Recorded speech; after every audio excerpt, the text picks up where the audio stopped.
After a nice quality of life update, Rare is back on track with more content. This month, Flameheart's power is rising as he sends out spooky ghost ships to terrorize the seas, and we get some new different cannonballs to add to our arsenal, and yes, a load of new shanties to play with. This and more is all added in their latest update called Haunted Shores. But are these additions any good?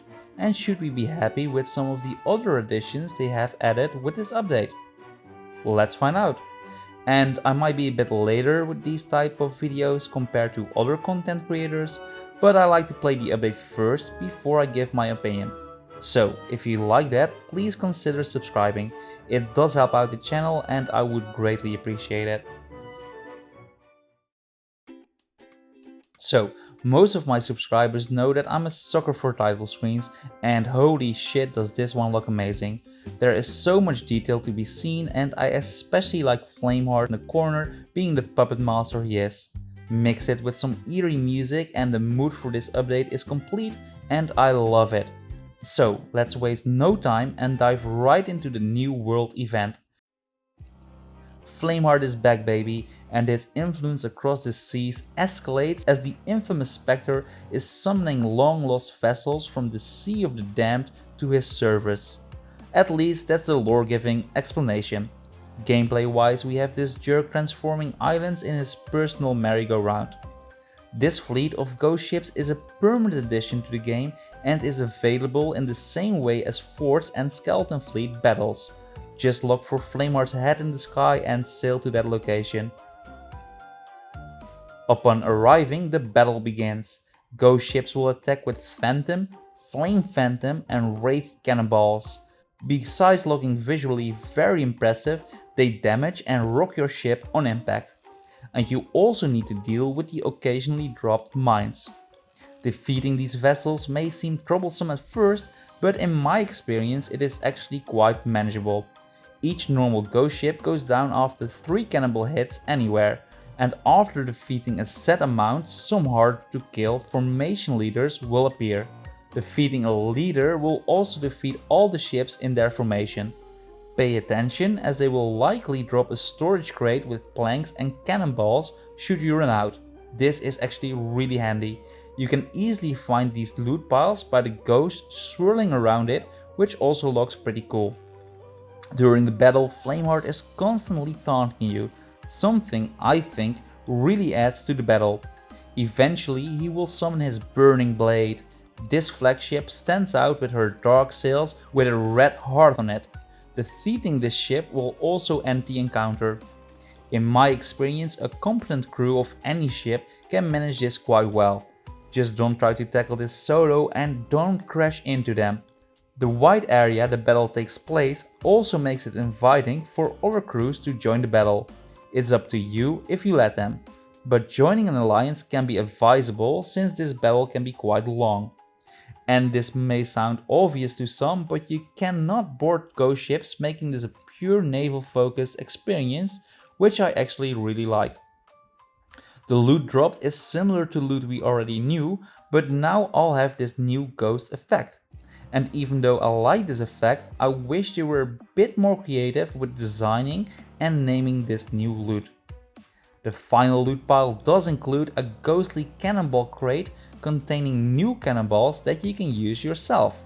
We have Phantom and Fire Phantom cannonballs that have a similar effect to normal cannonballs and fire bombs, but the real treasure are the Wraith cannonballs. These balls will transform your cannon into a giant shotgun, making multiple holes at once. It's almost like shooting gunpowder barrels. Needless to say, they are extremely helpful in PvP encounters, like betraying your alliance after the battle. Keep in mind you can only carry 8 of these new cannonballs in total in addition to your regular arsenal.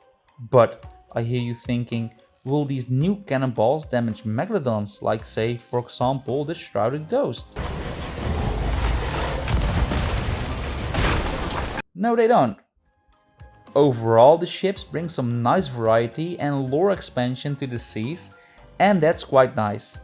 And I didn't mention it before, but the music is absolutely amazing. For some reason, it reminds me of Conquest Bad Fur Day, but baby, that's just me. This new world event could be an inconvenience if you need to do a voyage or tall tale on the island nearby, but this is just a minor complaint. The only real downside I might see is that this battle can be quite long if you are tackling this with one ship. But hey, it might be fun to give this alliance thing a try.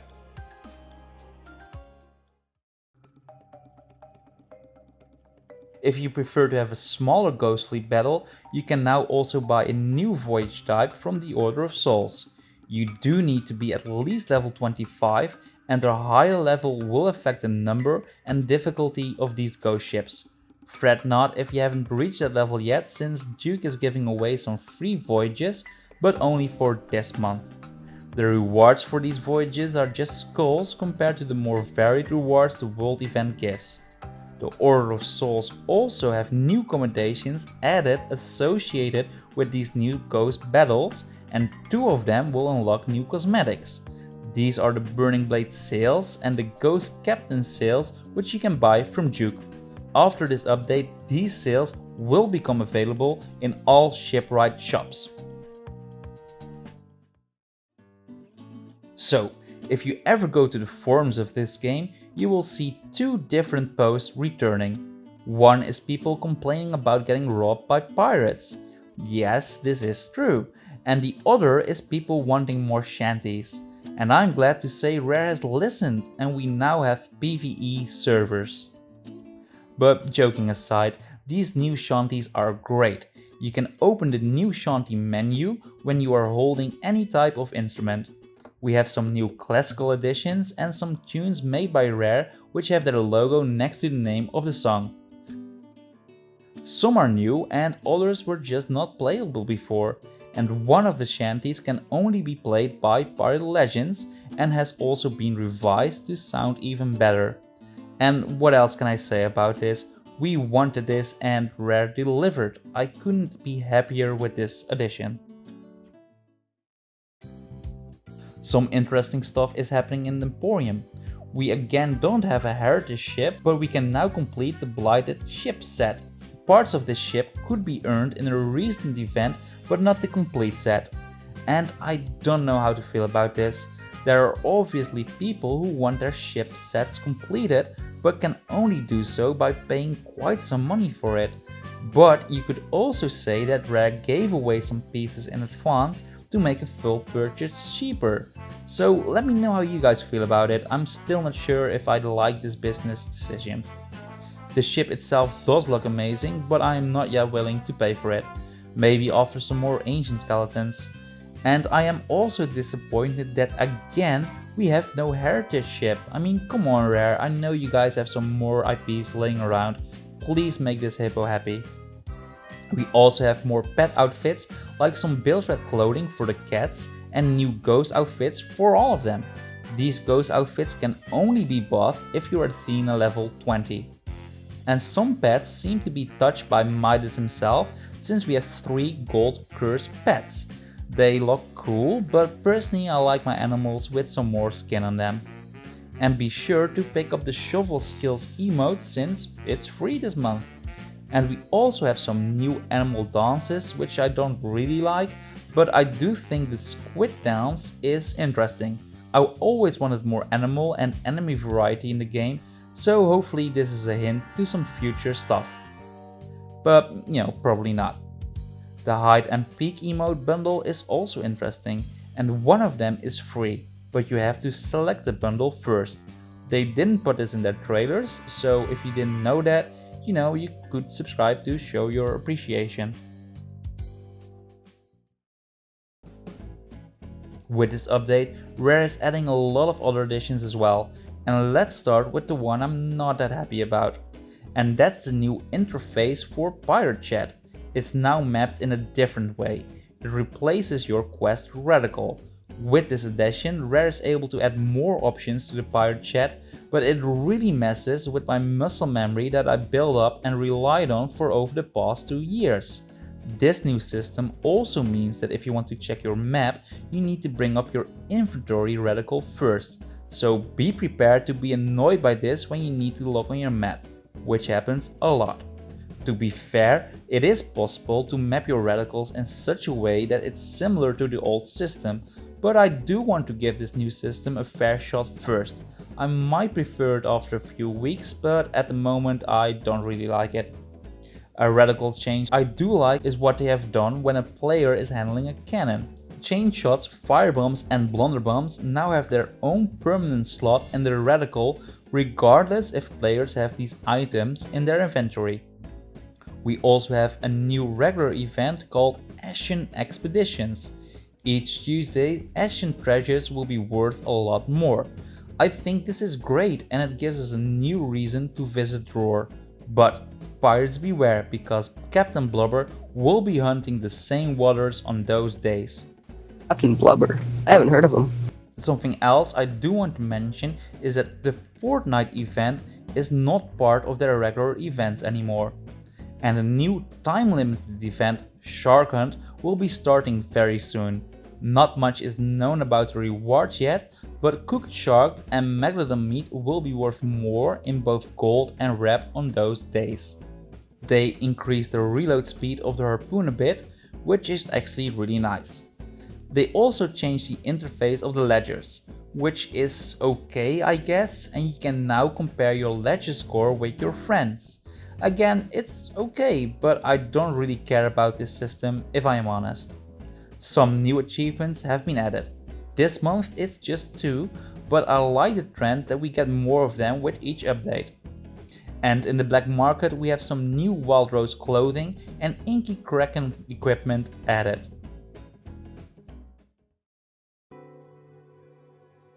So, is this a good update?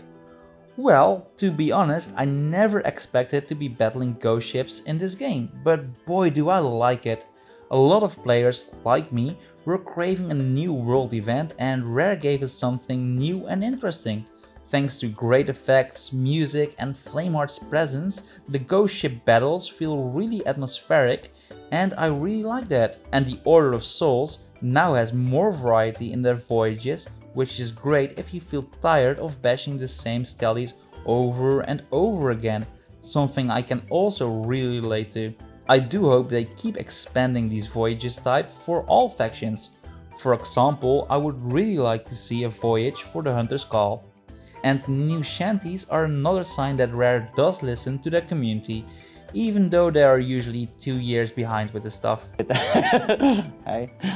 The only thing I am annoyed by is the new radical system, so I do hope I get used to that really soon. Of course, there's also a lot of lore to be discussed with this update, and we will dive deep into this subject on our Sea of Thieves podcast, releasing a bit later this week. I always discuss interesting Sea of Thieves topics with other YouTubers, and we always have a lot of fun, so check it out if you're interested in that. For now, I just want to thank you for watching this video. Please leave a like or subscribe, since it really helps the channel out if you do. And as a bonus, you will get Sea of Thieves content on a consistent basis. So yeah, I would say that's a pretty sweet deal. Anyways, thanks again for watching, keep being amazing cause I know you are, just stay safe and take care. Alright, see ya.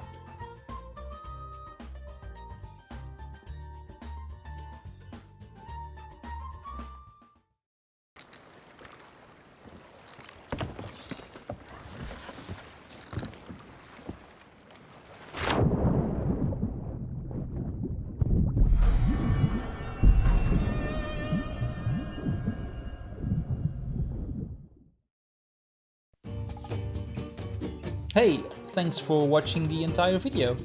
A like or subscribe is very much appreciated. And if you want to see more videos, there's some links right here. So thanks again and take care.